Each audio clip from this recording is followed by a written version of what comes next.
লেবাননে 40 দিনে হত্যা করা হয়েছে প্রায় 1000 মানুষ। ইরাকে 2 বছরে মারা গিয়েছেন প্রায় 50,000। আমরা আতঙ্কিত, আমরা ঘৃণা করি তাদের যারা এই কাজ করেছে, ধিক্কার দেই তাদের যারা এইভাবে নিরীহ মানুষ হত্যা করেছে। জাতিসংঘের এক হিসেব মতে বাংলাদেশের মুক্তিযুদ্ধের সময় প্রতিদিন গড়ে 12,000 মানুষ মারা গিয়েছে, অর্থাৎ ঘন্টায় প্রায় 60 জন আর মিনিটে 1 জন। 1971 সাল 30 লক্ষ মানুষের জীবনদান, 2 লক্ষ মা বোনের সম্ভ্রমহানি আর 3 কোটি মানুষের গৃহহীন হওয়ার মধ্য দিয়ে মানচিত্রে স্থান করে নেয় বাংলাদেশ। পাকিস্তানি হানাদার বাহিনীর কোনো মায়া মমতা ছিল না এই দেশের মানুষের প্রতি।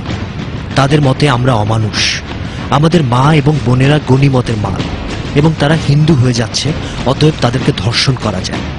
কিন্তু রাজাকার, আল বদর, আল শামস নামধারী আমাদের দেশে যে নরপশুরা এই হত্যাকাণ্ড, ধর্ষণ ও লুটপাটের সাথে জড়িত ছিল, তাদেরকে আমরা কি বলবো? এখন এমন একটি অবস্থা যে রাজাকার বললে শুধু একটি দলকে বোঝানো হয়, আবার রাজাকার বিরোধী বলতে বোঝায় আপনি অন্য একটি দলের মানুষ। তাহলে রাজাকার বলতে আমরা কি বুঝব? কে রাজাকার? আসলে রাজাকার জিনিসটা হলো স্বেচ্ছাসেবক, যারা সেবা করে। ওরা পাকিস্তানিদেরকে সেবা করছিল, এই জন্য আমরা ওদেরকে রাজাকার বলি। রাজাকার বলতে তো ভাই আমি তো কিছুই বুঝতে পারি না, কারণ আমি দেশের অনেক দিন বাইরে, দেশের বাইরে। তাই রাজাকার ছোটবেলায়, এখন আমার জন্ম নাই, আমি কি বলবো? এখন তো আমার জন্ম এই সময় হয় নাই, এর বাদে রাজাকার সম্বন্ধে আমার কিছু জানা নাই।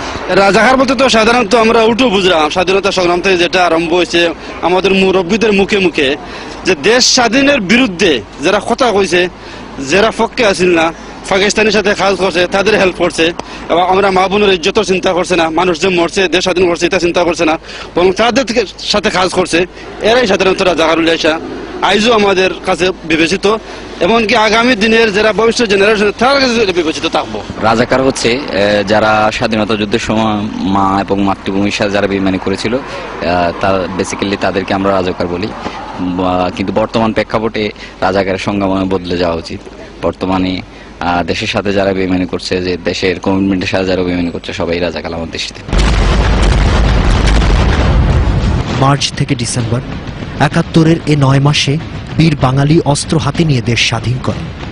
এত কম সময়ে শক্তিশালী হানাদার বাহিনীর সঙ্গে যুদ্ধ করে বিজয় ছিনিয়ে আনার নজির বিশ্ব ইতিহাসে খুব কম। হয়তো আরো কম সময়ে বাংলাদেশ স্বাধীন হতে পারত যদি সে সময় না থাকত কুখ্যাত শান্তি বাহিনী, জামায়াত ইসলামী, মুসলিম লীগ, রাজাকার, আল বদর, আল শামস, মুজাহিদ এবং east Pakistan civil arm forces. রাজাকার কি? দেশ যদি হয় মা, তবে সে মায়ের সম্ভ্রমহানি করেছিল তারই কিছু সন্তান। রাজাকার তারাই যারা দেশের সন্তান হয়ে পাকিস্তানি হানাদার বাহিনীকে বাঙালি নিধনে সহায়তা করেছিল। 1971 সালের মে মাসে খুলনার খান জাহান আলী রোডের আনসার ক্যাম্পে 96 জন জামায়াত ইসলামী কর্মীর মাধ্যমে প্রথম ঘৃণ্য রাজাকার বাহিনী গঠিত হয়। এর আগে এপ্রিল মাসে গঠিত হয় শান্তি বাহিনী। এরপর ধীরে ধীরে আরো বিভিন্ন সংগঠনের ব্যানারে আর জামায়াত ইসলামের পৃষ্ঠপোষকতায় রাজাকাররা শুরু করে মুক্তিযোদ্ধা হত্যা, নারী ধর্ষণ, লুটপাট, অগ্নিসংযোগ সহ বিভিন্ন জঘন্যতম কাজগুলো। এই ছবিটা হচ্ছে আমার বাবা, এই হচ্ছে ছোট ভাই। ছোট ভাইকে ব্যানার দিয়ে খোঁচা গুলি করে মারছে, শুধু একটা ব্যানারের খোঁচা, আর কোনো কিছু নেই। গেলাম বাবার বুকে একটা বুলেট। যেহেতু আমার বাতিজা আমুদ হোসেন নরাল ভাই, আরো 3 জন বাইক বিরিয়ান জায়গাতে আমি ডাক বাংলায় সকাল 8টা থেকে 4টা পর্যন্ত পিটাইছি। এর মধ্যে এই গাছ ভাঙছে, বাস আমার 1 সপ্তাহ ওয়াল পেপার সূর্য হয়েছে, কিন্তু চাল সব উঠে গেছিল, কোনো একটা বাঁচছিল না, সব পড়ে গেছিল। এই যে মাথায় যে এইগুলি বাড়ি দিছে, এই সকল চামড়া এবং মাথা ফেটে গেছে এবং চোখগুলি উঠে ফেলছে, এবং এই যে মুখের দাঁতটা কারো দাঁত হয়ে গেছে, এই যে চামড়া এবং ইয়াগুলি আছে না, এগুলি একবারে মানে বিকৃত অবস্থা হয়ে গেছে, এবং সম্পূর্ণ ফ্লোরটা যে ইয়াটা ছিল, ফ্লোরটা ছিল, এটা রক্তে রঞ্জিত ছিল। এইসব রাজাকারদের অত্যাচারের মাত্রা ছিল তীব্র। বাঙালি হয়ে বাঙালিকে হত্যা হত্যা, নিজ জাতির সঙ্গে বেইমানি পৃথিবীর মানুষ খুব কম দেখেছে।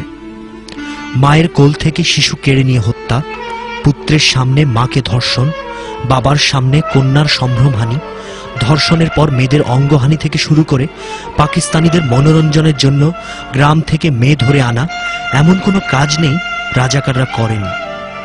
ধর্মের নামে এইসব জঘন্য কাজগুলো পাকিস্তান রক্ষার্থে ধর্মীয়ভাবে জায়েজ মনে করত। আর তাই স্বাধীনতার এত বছর পরেও এত দম্ভ তাদের।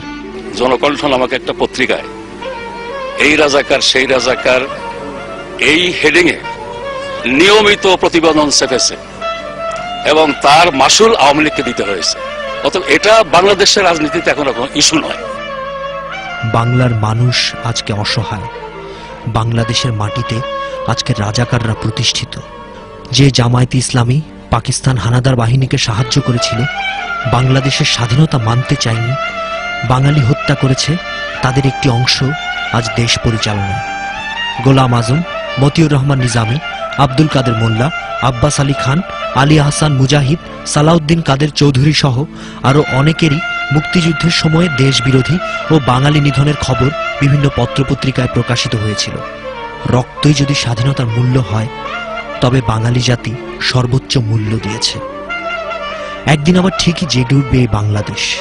আসুন আমরা জানতে চাই, এই রাজাকাররা কারা, দেশের জন্য এদের ভূমিকা কি ছিল। এই রাজাকারদের যদি আমরা ক্ষমা করে দিই অথবা এদের জন্য কাজ করি, তবে মনে রাখবেন, প্রকারান্তরে আমরা আমাদের মায়ের সম্ভ্রমহানি নিজেরাই করছি।